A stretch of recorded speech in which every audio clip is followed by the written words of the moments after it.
Eu sou a Luciene Barros Veríssimo. Estou no momento como coordenadora do polo da Unicel Vila do Sol. Vim para São Paulo com 3 anos de idade, baianinha, né? Sou baiana. E cresci a minha infância toda nesse território. Então aqui para mim é a minha casa, meu lar, aonde eu escolhi para... No primeiro momento não foi uma escolha, porque meus pais me trouxeram, mas depois virou parte, eu casei e continuei aqui e trabalho aqui, né? E faz também parte muito da minha vida isso. Por quê? 3 anos de idade, 5 irmãos, né? Pais não letrados, né? Mãe doméstica, pai pedreiro, uma infância bem pobre, bem difícil, num lugar que hoje tem muita casa. Mas a gente, quando mudou para cá, ônibus nem existia e passava direto, assim, de hora em hora, era bem complicado, né? Fui para a escola com 7 anos, quase 8, né? Porque também não tinha a escola do ensino fundamental, mas não tinha pré, nem educação infantil, não existia nada, essas coisas. Porque eu não acabei nem falando minha idade, porque eu só tenho 50, quase 49 anos, né, de idade.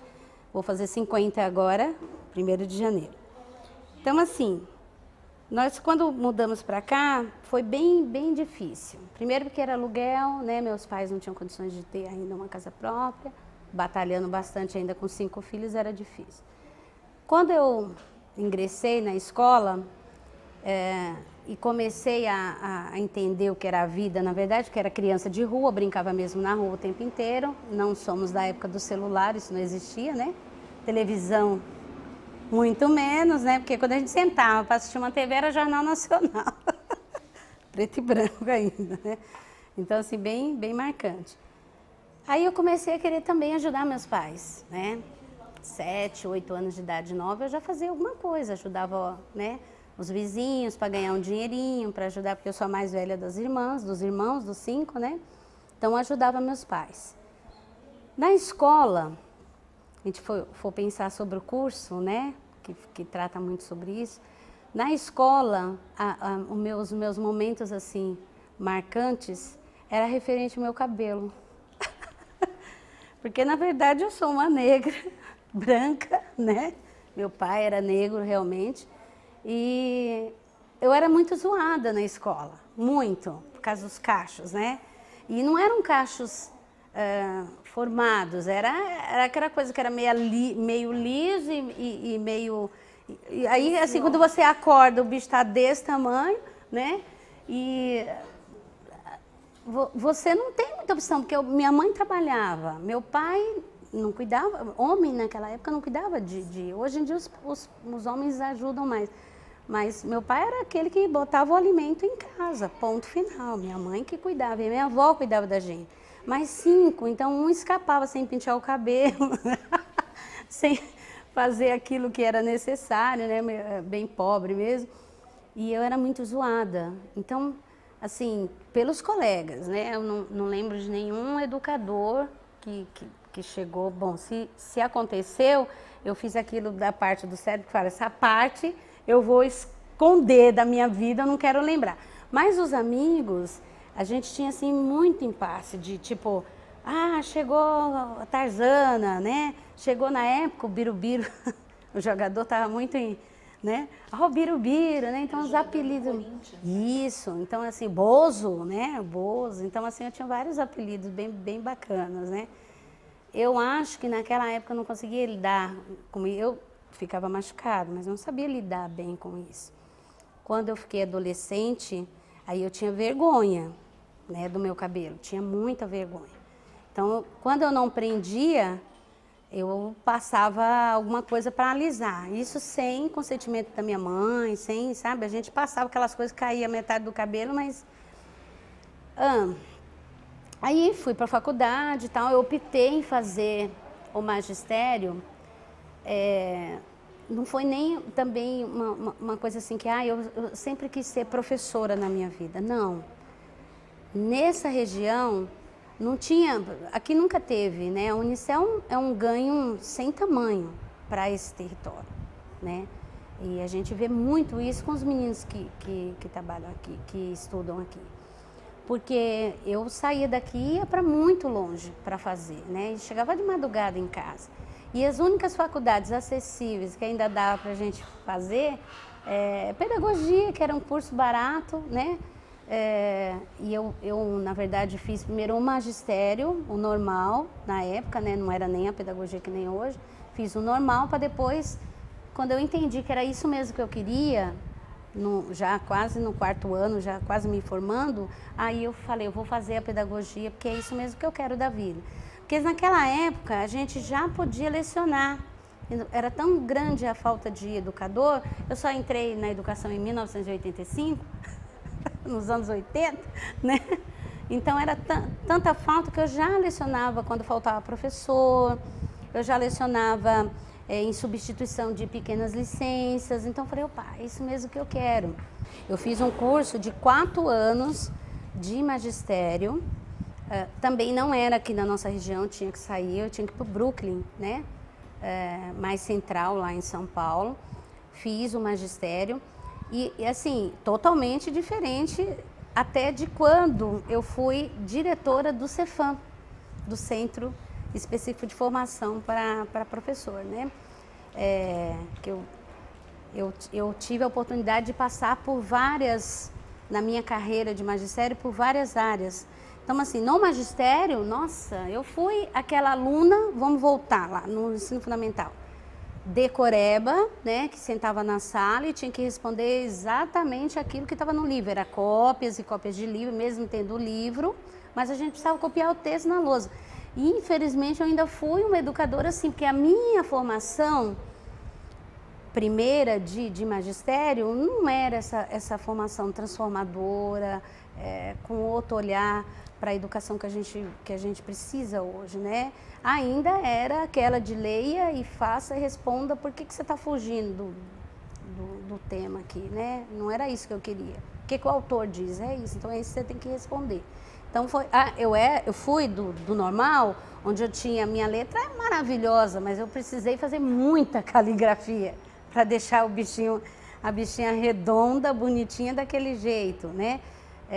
Da época onde os seminários, mesmo que fosse junto, né, com os colegas, a bancada de professor ficava na frente te pontuando e mostrando. Eu tinha colegas que saíam chorando, é que eu sempre fui cara de pau, né? Eu falava, né, é isso que eu sei, né? Mas tinha colega que saía chorando, chateada, a forma no qual os colegas, os professores colocavam que a gente não estava lidando direito com o conteúdo, não era daquele jeito que ela tinha pensado. Então, você tinha que fazer, você ainda tinha que pensar conforme a cabeça do professor. Você não era um ser pensante. Isso desde lá dos 7 anos de idade, que eu fui alfabetizada com a Caminho Suave, né? Nossa, gente, é feia a coisa pro meu lado. Aí, explica o que é Caminho Suave para quem não sabe. Caminho Suave é a cartilha alfabetizadora dos anos 70, né? 60, 80 também, ainda chegou, né? Nos anos 80. Muitas edições, né? Ainda tem hoje. De vez em quando a gente tem. Eu só não sei se o boi baba. Só não sei se o boi baba, porque eu não peguei nenhum ainda para dar uma curiosidade. Mas era mais ou menos esse estilo. Muita caligrafia, muita cópia, né? Isso perpetuou no magistério, no curso normal. Quando eu fui fazer pedagogia também não tinha diferença. Eu tinha poucos professores que tinham esse olhar, né, do aluno que tinha que pensar, que tinha que expor suas ideias, que tinha que contracenar e não ser, né, aquele espectador, tô lá atrás da cadeira, quem sabe é meu professor e ponto, acabou, né? Fiz a pedagogia numa universidade particular, porque claro, jamais eu conseguiria. Não consegui até hoje. Eu acredito passar em uma pública, né? São para poucos. Porque hoje eu vejo, André, que assim, faz parte da minha deficiência educacional, entendeu? Por mais que eu leia, por mais que eu leia um livro hoje, amanhã pouca coisa eu lembro. E é uma batalha, porque eu tenho um marido hoje, eu já estou passando, mas eu volto, tá? Eu tenho um marido hoje que ele é meu parceiro, ele é meu professor, ele é meu guia, sabe? E ele me ensinou muito, ele me ensinou a ler. Né? Na verdade, eu fui alfabetizada por ele. Né? Mas a gente vai voltar, né? Falar um pouco do Eli também. Então, terminei a pedagogia, mas nessa época, quando eu terminei a pedagogia, eu já era professora efetiva do Estado. Eu passei num concurso, esse a gente consegue, porque pergunta e resposta, não dá para pensar nada, né? Esse eu consigo facilmente. Então, eu passei num concurso do Estado e fui ser professora do ensino fundamental. Aí começou a minha jornada de olhar que não era só aquilo que eu queria, né? Aquele mundinho pequeno da sala dos professores, onde as discussões eram pobres demais. E eu via nos meus 40, 45 alunos que eu tinha na época dentro de sala de aula, que eles precisavam muito mais, além daquilo. Por todos esses problemas que a gente vê no curso, né? No GDE. Então, problema de criança sem condições financeiras, pobres, problemas de crianças com dificuldade de aprendizagem, problemas de crianças com a sexualidade ainda sem definição. Tudo isso, eu já via isso. Coisas que alguns colegas faziam de conta que, deixa lá, não mexe nisso, né? E eu sempre gostei de enfiar o dedinho onde não era chamada, né? E aí eu falei, não é só isso, eu vou estudar um pouquinho mais, vou aprender. Nessa época, eu conheci o meu marido nos anos 80, nós nos casamos em 88, né? Eu era professora e ele começou também a lecionar em caráter excepcional na mesma escola que eu lecionava, mas ele, assim, eu conheci ele na luta, na briga, né? Que eu sempre fui também de liderança, de buscar, e nas greves e tudo mais, e ele é sindicalista e tudo. Aí a gente se conheceu dessa forma. Aí em um ano a gente namorou, casou e ficou junto, tudo, né? Ele começou a me mostrar que os trabalhos das crianças não era só para colocar glitter, pôr glitter em torno, fazer uma capa excelente, né? E o conteúdo, Luciane, o que tem lá no conteúdo? Acho que ele me ensinou muito mais do que até o próprio magistério. Ele era professor? Então, meu marido é uma... Já fala um pouquinho.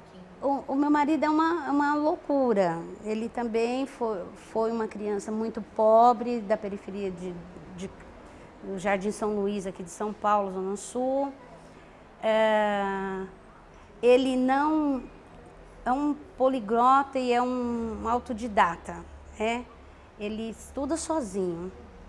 Ele conseguiu entrar na USP várias vezes, mas ele não consegue ficar no curso, porque ele sabe mais do que o professor que está ali falando. Então ele sai e fala, não é esse curso que eu quero. Então já entrou para letras, já entrou para história, agora ele está fazendo psicologia. Agora está fazendo psicologia, ele não se achou ainda, mas por conta disso, eu acho que ele lê demais sozinho, né? E ele me mostrava, porque na época ele era professor de história, né? E quando eu pegava os trabalhos de história para ler junto com ele, ele falava assim, nossa, Luciane, o menino abriu o livro, copiou aqui, você está aceitando? Né? Então essas bronquinhas eu sempre levei dele. E aí eu fui olhando, falando, não, é verdade, né? O que ele pensou aqui? O que teve do entendimento dele com relação ao conteúdo? Né? Nada. E ele sempre me incentivando, não, vamos estudar um pouquinho mais, entra em tal curso, tá? Vamos lá. Nós tivemos 4 filhos, mesmo assim, né? Nessa luta, tenho 3 meninas e um rapazinho, sempre também tentando educar nessa linha libertária, libertadora, vou falar, né? Eles têm que ter responsabilidade pelos atos deles, né? E a gente E nesses cursos que eu fui fazendo, eu fui compreendendo, eu fui fazendo e fui também sendo tutora, que eu entrei em tutoria em 2004 e de lá para cá eu só deixei a última agora do Política de Igualdade Racial. Eu fui entendendo, né, eu acho que a essência do ser educador.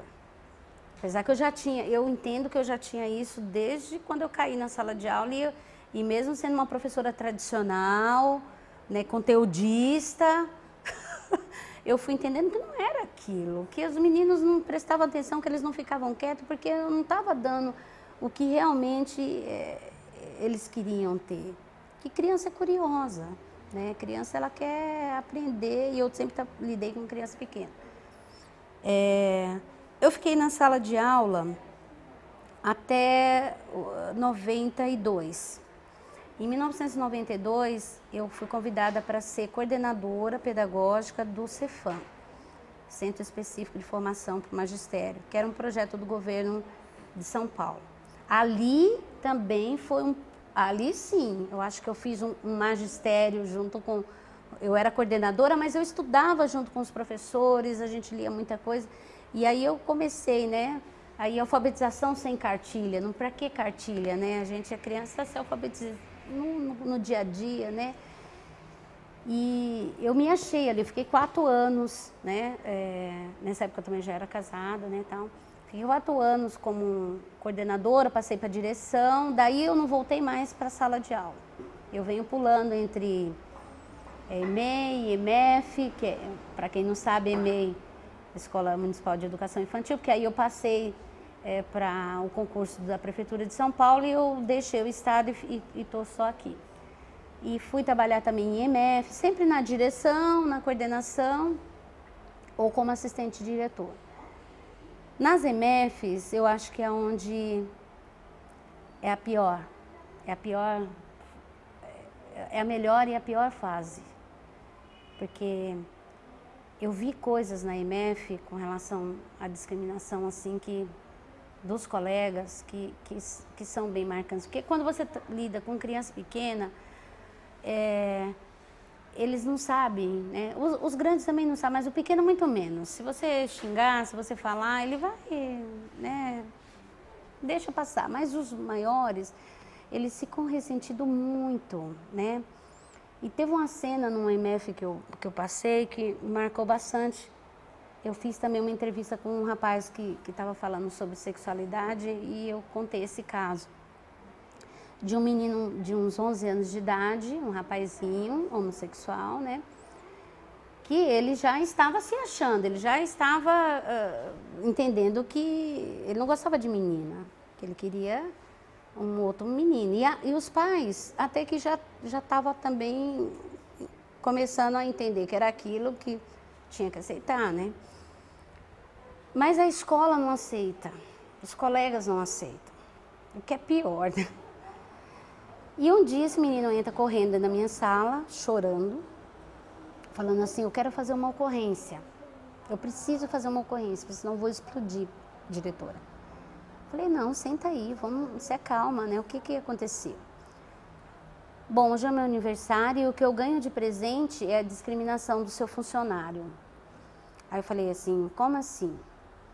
Aí ele falou, olha, é meu aniversário, as minhas colegas trouxeram um ovo para jogar em mim e na hora do intervalo eu entrei correndo no banheiro das meninas porque elas estavam com ovos para me jogar. E a minha amiga falou, entra aqui que eu te salvo. E eu entrei. Pois o assistente técnico, até que a gente chama, né, entrou lá, catou ele, né, delicadamente, né, sai daí, esse banheiro não é seu, esse banheiro é de meninas. Aliás, usa, vai, porque você quer ser uma menina, isso aí que você tem, você não vai usar para nada mesmo. Aí ele saiu, né, chorando, claro, chateado, aí todo mundo virou uma revoltazinha, porque assim, ele já tinha um grupinho de meninas, amigas dele, que respeitava, que, né, nossa, as meninas entraram na minha sala parecendo um furacão. Ah, a senhora tem que fazer alguma coisa, senhora... Claro que vamos fazer, né? Então, assim, quando você chama o funcionário, aí tá, ouvi todo o depoimento dele, aí você chama a pessoa para conversar. O que houve hoje? O que aconteceu na hora do intervalo com o aluno tal? Ah, aquele gayzinho? Aquele moleque é folgado. Ai, eu fico puto com aquele moleque. Toda hora ele quer entrar no meio das meninas, eu arranquei ele mesmo de lá. Eu falei, você então, é isso mesmo, a palavra é essa, você arrancou ele de lá. Né? E é gayzinho, são essas palavras que você vai utilizar? Não, mas não tem outra coisa para falar. Eu falei, nossa, que complicado, né? E aí eu falo que assim, como gestora, como diretora, a única coisa que eu pude fazer é emplacar a lei, dar uma advertência escrita, dei, publicada, né? E pela discriminação. E falei, e instruí a criança, falei, se você quiser ir e fazer, você fez para mim uma ocorrência. Agora, se você quiser ir fazer na delegacia, você tem todo o direito, né, que ele vai responder por lá também. Aqui foi suspensão e se virar um processo administrativo, ele pode perder até o cargo dele, porque ele lida com várias crianças todos os dias. Se ele for tratar os gays, as lésbicas, né, as gordas, as magras, sei lá, todos, né, dessa forma, as cabelo encaracolado dessa forma, vai ficar difícil, os negros. Então, eu consegui deixar ele mais calmo, sabendo que, quando eu mostrei a publicação, falei, olha aqui, né? Ele, ai, diretora, tá ótimo. Não vou fazer nada não, já conversei com ele, me pediu desculpa. Tá, se você se contentou com a desculpa dele, então tá ótimo. Esse caso marcou bastante e tem, assim, histórias, né, de crianças que você vê que o colega não sabe lidar no cotidiano com a diversidade, né? Eu acho que as piores de religião, a de sexualidade, que eu, como professor de educação infantil, desde pequenininho você já sabe que a criança ela vai por outro caminho, que não é aquele que, se for menina, do vestidinho com lacinho que a mãe quer, porque ela quer brincar ali com os moleques, ela quer correr, ela não gosta de boneca, né? Ela não gosta, e mesmo que fosse, hoje em dia a gente tenta, que nem meus netos, eu já tenho netos, se ele entrar numa loja e falar assim, vovó, eu quero aquela boneca, vai lá e pega. É brinquedo, brinquedo é brinquedo. Mas muitos pais não têm essa consciência. Aqui na creche, que eu fui diretora aqui na creche também, eu tive pais, aí já é uma outra história, de chegar, porque a criança quis levar a boneca para casa, um menino quis levar uma boneca para casa, do pai chegar e falar assim, o que é isso? Você está dando boneca para meu filho brincar? Professora, né? E aí parar na minha sala também para a gente tentar apaziguar aquela situação, falando para o pai, pai, tem 3 anos de idade. Se ele quiser avião, boneca, caminhão, né, arma, o que ele quiser brincar. Mesmo que eu proíba a arma, que é uma réplica de uma arma verdadeira, ele vai pegar um brinquedo aqui e vai fazer pá, pá, pá, pá. E aí? Depende do que a cultura dele, depende né, do que ele vivencia em casa. Aqui ele brinca com tudo, com todos os brinquedos, né?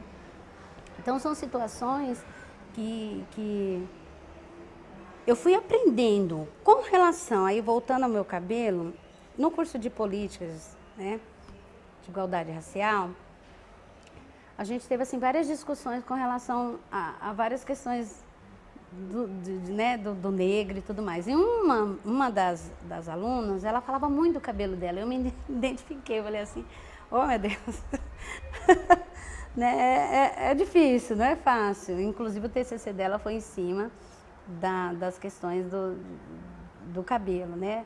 Da identidade. E eu aprendi muito ali, olha, você vê, recentemente eu descobri que o meu cabelo não é ruim. Eu sempre falava isso, André. Não, meu cabelo é ruim, é por isso que eu aliso, né? E aí, assim, o que eu penso, num primeiro momento, o alisamento, o deixar sem cacho, era por uma questão de identidade mesmo. Eu não queria que as pessoas me chamassem, né? Hoje em dia, é por praticidade. Tem mais, você tem o direito de ter o cabelo do jeito você exatamente. Quer. Praticidade, acorda, apesar de eu ter... As minhas amigas falam, não, Luciene, mas o cabelo encaracolado também. Eu falo, não, que o meu cabelo é encaracolado. Então, para deixar daquele jeito, precisa de creme, precisa de tempo para você ficar mexendo. Não é assim, acordei, passei um pente e fui trabalhar, que a vida da gente é tão louca que essa praticidade é importante. E aí eu deixo encaracolado nos verões, que aí eu tô à vontade, férias, né? Aí eu acordo, eu não quero nem saber, não tem não preciso desse tempo, eu teria que acordar muito mais cedo para deixar o cabelo enroladinho, porque um cabelo acorda desse tamanho, tá entendendo, né? E eu aprendi muito nesse curso, o pouquinho tempo que eu fiquei com eles, né? E todo o material que a Unifesp, o grupo, né, do curso disponibilizou pra gente, muito rico, né?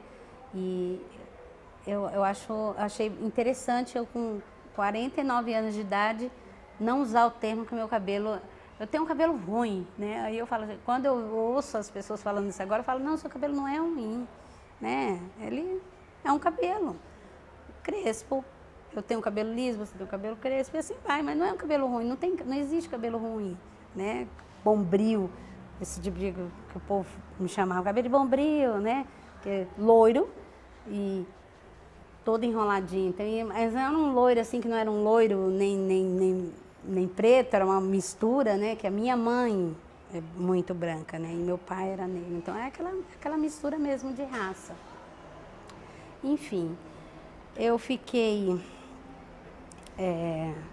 no Cefam por 4 anos, saí do Cefam, fui para a MF passei aqui para o CEL Vila do Sol, né? E estou aqui agora na Unicel como coordenadora, que se eu for pensar, eu acho que esse é o meu projeto de final de carreira. Tentar passar para essas pessoas que vão se formar um pouco daquilo que eu vivi, né? História de luta, de batalha, que não foi fácil, né? Uma faculdade que eu pagava, mas eu pagava fazendo salgadinho em casa e vendendo na faculdade, para comprar as apostilas, para pagar as mensalidades. Então, assim, quero também mostrar como o curso, né? O GDE fala que não é só, você não está sozinho. Então, esses meninos que hoje fazem aqui uma formação para o Enem, eu falo para eles, vocês não estão só, né? E são poucos que conseguem passar por essa luta, por essa batalha, porque ao longo do caminho vai aparecendo muita dificuldade. E você tem que ter essa coragem para bater de frente e falar, não, eu quero chegar lá. Eu vou ultrapassar esse muro aí. Não é possível que eu não consiga, né? Hoje, quando eu pego um grupo de educadores, né, como diretora ou como coordenadora, que a gente tenta passar isso para eles, gente, toda criança, e como eu falei, eu gosto de criança pequena, toda criança, e principalmente na educação infantil, aqui onde a gente está, que é o alicerce, né, de tudo que ele vai aí para frente, ela precisa ser reconhecida dentro da sua individualidade e dentro da sua cultura, porque é fácil você pegar um menino no portão e falar tchau mãe e ficar com esse menino sem nem saber o que ele gosta, o que ele come, né? Ele gosta de uma musiquinha para dormir ou não, gosta do espaço escuro ou não, né? Então, esse olhar o ser, a pessoa humana que a gente está lidando, poucas pessoas conseguem. Porque eu preciso do dinheiro, do meu salário no final do ano, preciso. Mas a gente trabalhando com ser humano, com gente, eu preciso ter mais do que isso. Eu preciso do dinheiro, mas eu preciso entender que eu posso acabar com uma vida ou eu posso transformar essa vida. Eu posso deixar essa vida melhor, pelo menos, né? Essa minha luta, enquanto educadora, eu quero continuar na aposentadoria, formando educadores, sabe, trabalhando em universidade. Eu sempre digo que eu não consegui fazer um mestrado, um doutorado, porque toda vez que eu pensava em estudar, eu ficava grávida. Aí eu, não, vou cuidar do filho. Aí, cuidava. Quando a criança tinha lá uns 5 anos, agora eu vou fazer meu mestrado. Aí eu engravidava de novo. Aí não deu. Agora já está tudo grande e eu já estou quase me aposentando, mas eu ainda não deixei de estudar, nunca vou deixar, né? Eu quero ainda fazer o meu mestrado, o meu doutorado e eu já tenho, né, o meu plano, o que eu quero fazer. É na área de artes, né?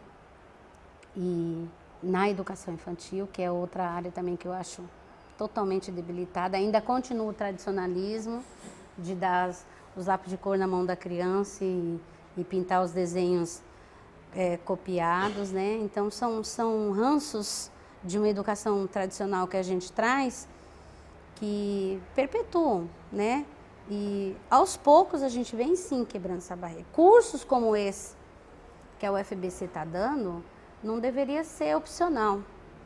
Eu acho que eles tinham que estar dentro da grade, dentro de uma carreira para a formação de um educador. Porque lá dentro a gente vê professor evangélico que ele não aceita uma criança que tenha outra religião, que não seja dele. Entendeu? Nós tivemos no curso de Políticas Internacionais um rapaz evangélico que foi difícil quebrar a barreira e a gente conseguiu. Porque tinha um trabalho que eles tinham que visitar os territórios, isso. E aqui tem muito. Eu falei, gente, se vocês quiserem, eu vou... Territórios centros espirituais. Os terreiros, né? Então, candomblé, macumba. Então, a gente tinha que visitar para poder trazer percepção e tudo mais. Mas quem disse que esse menino rapaz queria ir? Né? E nessa mesma linha, eu tinha uma professora também, que um dia me pediu saída mais cedo, porque ela precisava conversar com a professora da filha dela, porque a professora também passou uma atividade parecida, das crianças irem conhecer várias religiões, né? Então, ir no evangélico. Então, se a minha filha é evangélica, por que a gente não pediu para minha filha fazer o trabalho dentro da minha igreja? Aí eu, tá, professora, ela já é evangélica. Então, ela precisa conhecer outros tipos de religião, outras religiões. Desde que a sua filha vá lá e conheça. Não, mas nem pensar. Eu tenho que ir lá hoje. Se a senhora não me liberar, eu vou sair assim mesmo, pode me dar falta. Mas eu preciso conversar com essa professora. Como é que pede um trabalho desse? Eu falei, professora, a senhora é concursada. Se a matéria de concurso caiu no concurso, o que a senhora respondeu lá? Né? Que intolerância. Então, mas, saiu, foi lá conversar com a professora da filha, por causa do trabalho que a professora tinha pedido para visitar as igrejas católica, evangélica, os terreiros, né, tá. Então são histórias que eu acho que cada vez mais me leva a pensar que ainda temos muito a fazer, ainda temos muito para batalhar com colegas, cenas como essas, falas como essa, tipo, não, quando você está dando um curso falando sobre sexualidade, aí você fala, né? Não, mas eu aceito, imagina. Minhas crianças, quando eu vejo que o meu menininho vai ser um gay, eu apoio, não sei o que, tal. Eu tenho um filho, graças a Deus ele é homem. Ele é homem, mas eu aceito. Então, assim, você fala, professora, né? Então, são falas como essa que você vê que tem muita coisa ainda para ser feita, né? É um curso que precisa ser muito divulgado, muito falado entre o pessoal da rede, tanto estadual, municipal, as particulares, né? Eu não falei, mas eu também fui por um pouco tempo professora de escola particular. É pior ainda, porque eu peguei uma escola extremamente tradicional, que além de você ter que aceitar coisas que o aluno, você sabe que está incorreto, que você tem que corrigir, né? Você não podia fazer isso. E ainda você vê cenas também como essa, né? De discriminação, que você fala, né? E aí? que a coordenação vai fazer com relação a isso? Nada, deixa do jeito que tá, não mexe. Né? Então é mais fácil você fechar os olhos para o que está acontecendo ali na sua frente, e jamais eu faria isso, não faço, né? Eu corro atrás, eu oriento, sabe, se eu não conseguir fazer por mim mesma ali, ajudar, eu oriento a pessoa, vai, faz, é assim que faz, como o colega relatou. Mas eu não deixo, jamais vou fechar meus olhos para esse tipo de coisa, né? Eu sou de uma educadora hoje humanista, né? Que vê o ser humano como o centro e a chave para tudo. Se ele tem amor, ele vai dar amor. E se ele tem ódio, é ódio que ele vai distribuir para todo mundo aí, né? Pensando desde a minha infância, né? Como eu falei, cresci e trabalho e continuo aqui nessa região, Itapecerica da Serra, em Embu-Guaçu e São Paulo, que é uma misturinha, né? Aqui estamos todos nos limites, né? Eu penso assim, que ainda precisa se fazer muito, muito. Por isso que eu não desisto, né? Eu não desisto, porque essa região aqui mesmo, onde o Vila do Sol, essa conquista desse céu aqui, gente, um local onde não tem nada, né? A área de lazer das pessoas é um campinho de futebol construído num terreno baldio. Hoje em dia eles têm teatro, tem biblioteca, tem piscina, né? Tem uma área de lazer fantástica, tem várias atividades aqui dentro, oficinas. Isso aqui é o point, né? Da região. Eu não falo só aqui de São Paulo, porque o povo de Itapecerica vem, o povo de Embu-Guaçu vem, né? As excursões que tem, a gente acaba atendendo o entorno, né? A Unicel, que chegou aqui em 2013, 14, né? Fechou com chave de ouro esse ganho para a comunidade, né? Porque é uma oportunidade que as pessoas têm de fazer uma universidade pública, federal, né, ou estadual, de graça, do lado da sua casa. Porque é como eu falei, você sair daqui para ir para o centro de São Paulo, pegar ônibus, metrô, lotado, né? A gente corta praticamente a Embu-Mirim inteira para ir em qualquer lugar. É mais ou menos o que cortar a Marginal, que sempre tem trânsito, é uma rua apertada. Então, eles estão do lado da universidade, né? Oferecendo cursos de graduação e cursos de especialização para os professores que já estão na área ou para outras áreas, né? Dependendo do ganho a demanda que a gente tem aí. No momento, a comunidade está extremamente ansiosa pelo curso de pedagogia da Unesp, né?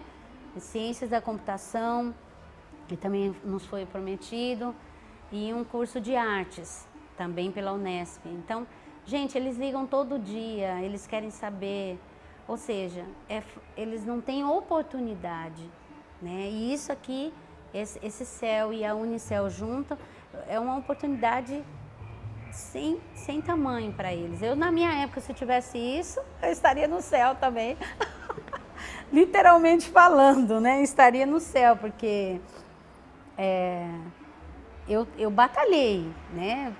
Mas poucos da minha turma, do ensino fundamental e depois do pessoal que optou em fazer magistério, continuaram, né? Eu falo de carteirinha porque eu vivi e morei aqui, então, assim, eu tenho colegas que balconista, né? Colegas que acabou ficando com outras profissões, mas que não continuaram, mas não foi porque não quis, porque era difícil, porque, né? O meu pai nunca, para não falar que o meu pai nunca me ajudou na universidade, quando eu estava muito preocupada, ele perguntava o que foi. Eu falava assim, eu não consegui pagar a universidade. Aí, tadinho, ele ia lá, construía alguma coisa, fazia um bico aqui, eu estava ali final de semana, para poder me dar um pouquinho de dinheiro para completar lá, para pagar a universidade. E não é todo mundo, né? Eu vim de uma família unida, 5 irmãos, mas pai e mãe junto, né? contrário do meu esposo, por exemplo, que a família é totalmente desunida, mas ele achou na minha família aquela união que ele nunca teve, né? Então, ele sempre está junto. Hoje, ele é um pai fantástico para os 4 filhos, para os 3 netos que a gente tem, né? Um pai maravilhoso, mas as pessoas que não conseguiram adentrar, não foi porque não quis, né? Eu tenho um amigo que fala, você conseguiu, né, Lu? Eu falo assim, suei, né? Suei, passava pela humilhação, às vezes na universidade, para fazer a prova e pegar, para dar os cheques predatados na reitoria, porque você imagina entregando a prova a todo mundo, aí chega na sua carteira, oi, você vai lá na reitoria. Eu já sabia que eu estava devendo. Então, a única forma de receber era não me dar a prova para fazer. Ou uma coisa ou outra. Então, eu não podia fazer a prova. Então eu ia lá dar um cheque, né? Mesmo que fosse sem fundo, né? Porque aí depois a gente acaba tendo que pagar de qualquer jeito, se vira, mas paga, né? Então, a gente tinha que ir lá e dar uns chequezinhos lá para poder conseguir voltar para a sala com aquela cara vermelha, 2 bolas aqui, né? A senhora pode me dar a prova agora, professora? Né? Mas eu fui batalhadora, né? Consegui e eu não quero que os meus meninos passem por isso. Então a briga agora, a luta agora é que eles sejam pessoas pensantes, batalhadoras, críticas, que saibam lutar pelos seus direitos, né? Que saibam conquistar seus espaços. Isso aqui foi uma conquista do bairro, da associação, né, de moradores. A gente tem uma participação muito grande deles no conselho. Eles estão sempre nas reuniões, estão sempre brigando. Então você vê que quando se une mesmo, quando as pessoas estão juntas, a gente consegue. Recentemente conseguimos o Clube dos Funcionários Públicos, que aqui é a referência. Onde fica o céu? Na Avenida dos Funcionários Públicos, que na verdade no final dessa avenida tinha o Clube dos Funcionários Públicos do Estado de São Paulo, a FEPESP, que vendeu para a Prefeitura de São Paulo e a comunidade acabou ganhando mais um espaço de lazer, né, para eles final de semana. Nós já conseguimos fazer mais de 1000 carteirinhas aqui, para você ter ideia, para o clube de lá, né? Então, são ganhos da comunidade, o povo batalhador, que vai, que luta, que reclama, que fala, né? E aos poucos a gente vai conseguindo, tá? É isso, eu espero que tenha muito mais cursos aqui da UFABC. Isso, esse foi o primeiro a abrir as portas, né? O curso de Direitos, depois eu fiquei sabendo que não teve a demanda, mas eu acho que justamente não teve, porque faltou um pouco dessa divulgação, que as pessoas não ficam sabendo, né? Quem é rato de computador, ali tá, né? Vai embora. Hoje, talvez com esse WhatsApp, as pessoas até saibam mais, porque um vai passando para o outro muito rápido. Mas a questão do e-mail, ninguém lê mais e-mail. Já está ficando igual carta. Ninguém quer saber mais de ler e-mail. Vai só no WhatsApp, que é mais rápido. Então, eu acredito que se tiver daqui para frente, acho que mais divulgar nesse sentido. Você vê, olha, eu mesmo abri um WhatsApp para o Unicel, quando eu entrei aqui, a gente já tem mais de 1.200 membros no WhatsApp. Todos os dias eles perguntam, vai abrir curso? Como é que tá os cursos aí? Né? E a gente vai respondendo. Então, você vê, quando eu colocar um edital ali, vai chover aqui. Vai chover de gente para poder fazer o curso. E é isso que a gente quer, né? Sem discriminação, sem a seleção que vai ter, é a seleção que precisa ser feita, mas não, né? Aí, nesse meio tempo, a gente consegue montar, meu marido ajudando também, curso de redação, sabe? A gente faz aqui, dá, assim, voluntariamente, não é nada também pago. Né? Esse curso do Enem, que nós fizemos em 4 meses, nós preparamos 30 meninos para fazer a prova do Enem. Foi tudo com colegas voluntários. né? Português, matemática, história, inglês, tudo eu ia pegando ali um professor, colega, e aí, vamos investir aí num sábado aqui, pelo menos uma aulinha do Você Consegue Dar para mim? Dou. Então vem, e a gente conseguiu levar essa turminha para se preparar aí para o Enem. E é isso, é essa ajuda que eu quero dar para que eles consigam acessar o que é de direito deles, né? Eu, a Unicel, né? O CEL aqui no Vila do Sol.